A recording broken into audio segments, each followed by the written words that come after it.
Алаудин Алиев родился в 1918 году в сельском поселении Верхние Ачелуки. Был призван на войну Ачелутским военным комиссариатом. Командир взвода малых танков 411-го отдельного танкового батальона 11-й армии. Он погиб 27 октября 1942 года. Данные стали известны благодаря Центральному архиву Министерства обороны России. У моего деда было 4 сына.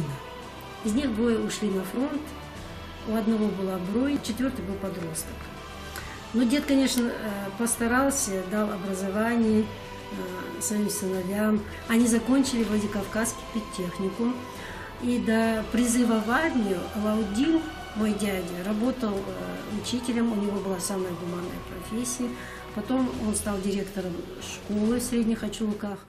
Когда Алаудина призвали на службу, он окончил курсы танкиста. Смотря на пожелтевшую фотографию сына, его мать тайком вытирала слезы. Ей было горько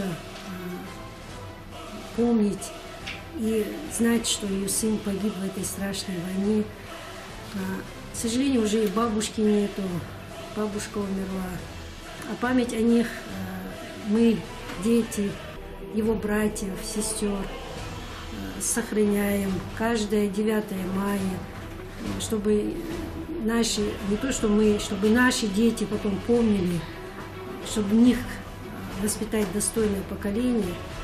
Родственники стараются передать память о подвигах Алаудина потомкам, рассказывая о нем и показывая письмо, которое он прислал с фронта.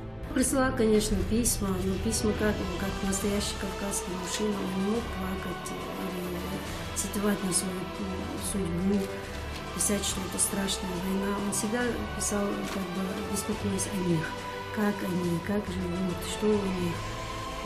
Но, к сожалению, когда были ссылки, многие документы были утеряны. Спросить и выяснить какие-нибудь подробности о его жизни уже не у кого. Единственный живой свидетель – сестра, была маленькой и практически ничего не помнит. То, что сохранилось, семья бережно хранит.